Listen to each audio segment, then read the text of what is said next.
Assalamualaikum warahmatullahi wabarakatuh. Perkenalkan, nama saya Kamalia Putri.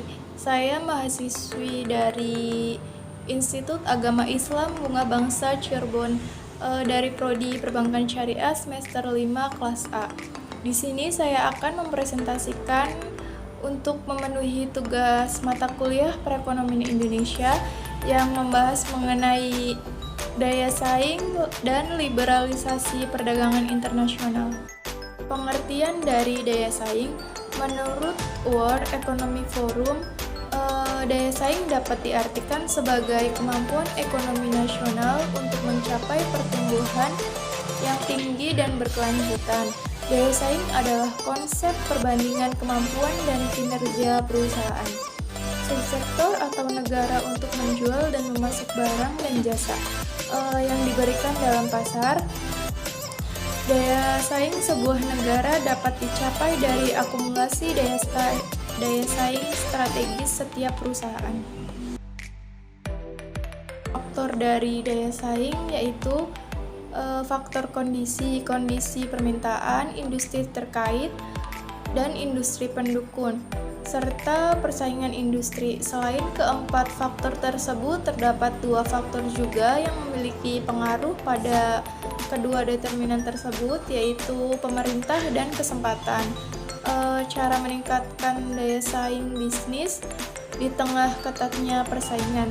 Yang pertama yaitu ciptakan produk yang unik, yang kedua jalankan pemasaran online, yang ketiga ikuti perkembangan tren, yang keempat lakukan inovasi yang menarik, dan yang kelima perlakukan pelanggan dengan baik dan belajar manajemen bisnis.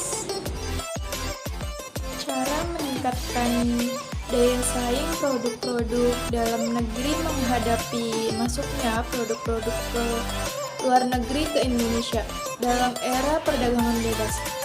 Yang pertama, dengan meningkatkan kualitas produk dalam negeri. Yang kedua, dengan mengadakan kerjasama perdagangan internasional. Yang ketiga, menambah suatu hal yang dapat memikat konsumen dengan produk dalam negeri. Yang keempat, upaya Indonesia untuk meningkatkan daya saing produk dalam kerjasama.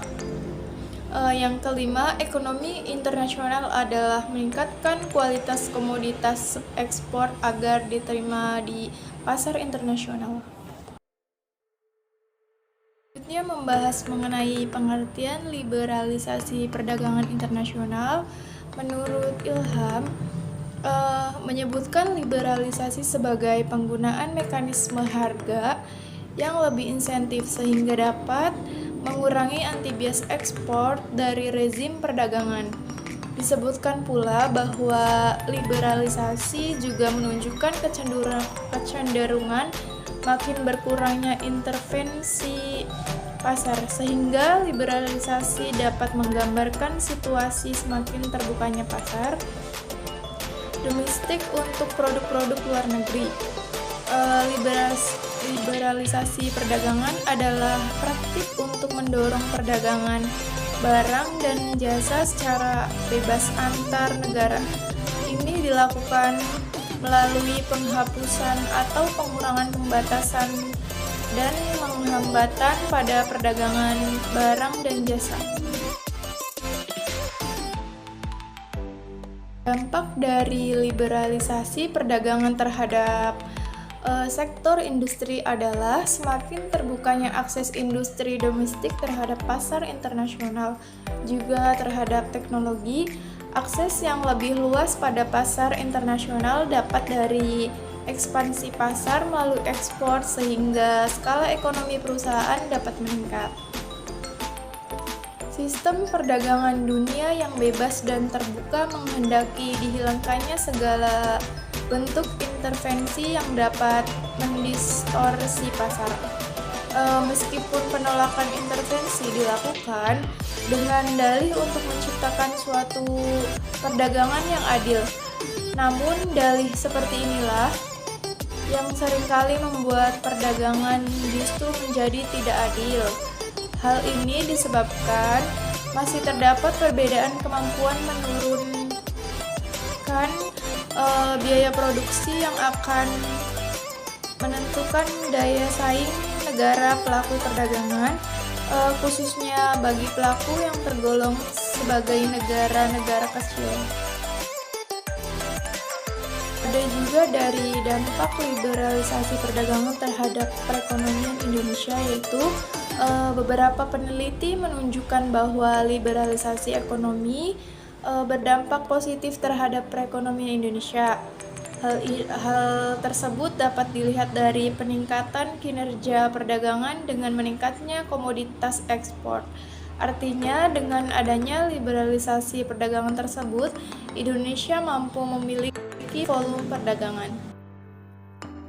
Kesimpulan dari yang tadi dipresentasikan membahas mengenai daya saing dan liberalisasi perdagangan internasional, yaitu perdagangan internasional merupakan salah satu bagian dari kegiatan bisnis yang akhir-akhir ini mengalami perkembangan yang sangat pesat.